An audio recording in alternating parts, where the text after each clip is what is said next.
Three-Eye Atlas, for those of you who have ears to hear and eyes to see. You are a microcosmic emanation of a macrocosmic one infinite God.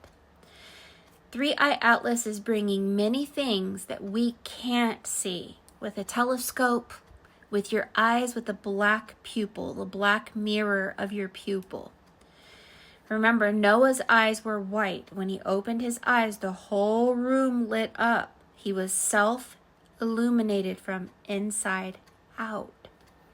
You're not going to see everything that this atlas brings with a telescope.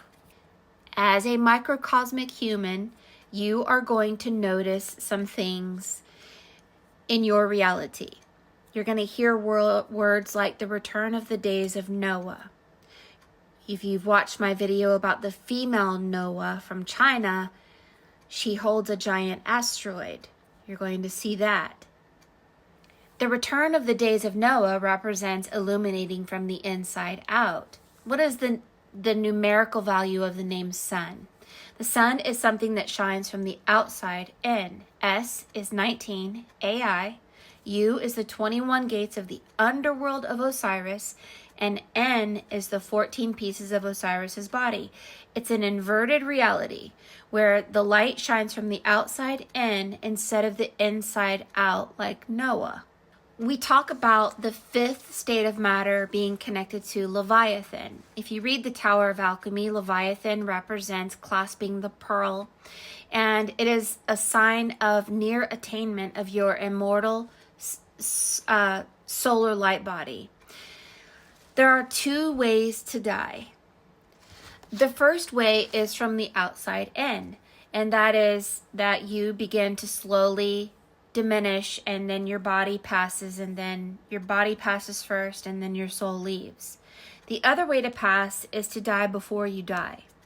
And it's like a caterpillar going into a cocoon and releasing the self that is earthbound, that is a caterpillar, in order to make something more powerful and birth, which is the butterfly, which is moving away from physical laws and gravity and entering into ethereal laws. The Tower of Alchemy speaks of this process. On page 50, it reads, there are two types of death, one which is the inevitable, the common to all, and one which is voluntary and experienced by the few. It is the second, which is the messenger of Allah, prescribed saying, die before you die. Those who die this voluntary death are resurrected.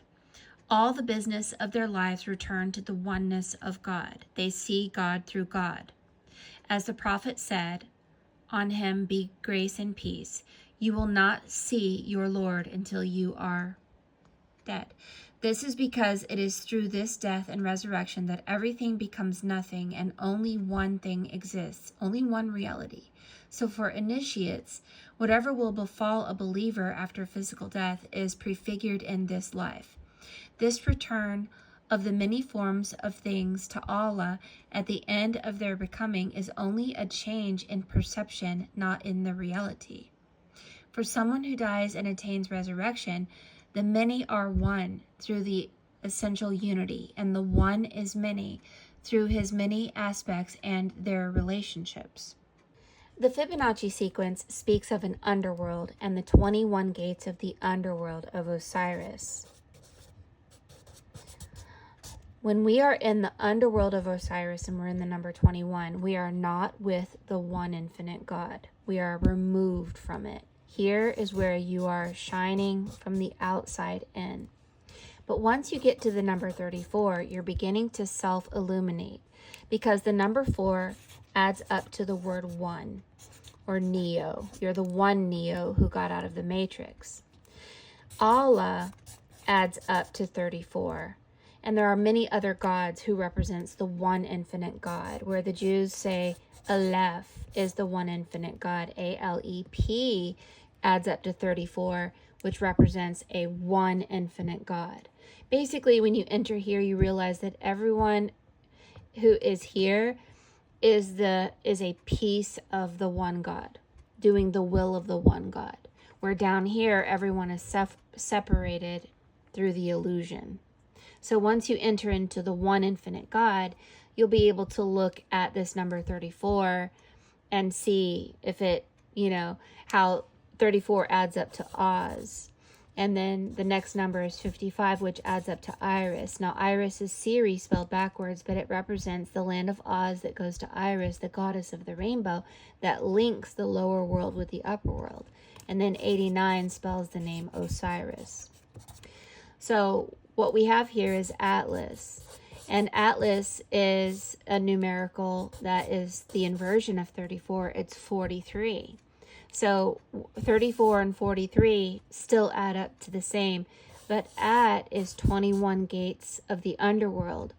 LA is 13. Now it's going down. 21, 13. And S is 19, which is AI, right? So when you spell Atlas backwards, it's salt, and it represents purification. So here's the thing. For people who are not entering into the energy of the one infinite God, who will not go through the deathless death and surrender all that you are and all of your emotions and all of your attachments to the earth, then you're going to go down 21:13 back to sleep. But if you go through an inversion, which would be 34, and you purify yourself with the 11th element, salt, then you will experience the butterfly self-illuminating, Noah illuminating from the inside out, where you're no longer shining from the outside in, you're shining from the inside out. And then you realize you can become everyone and no one and everyone. It's so funny that Noah sounds like new world or no one. Ah ha ha ha ha.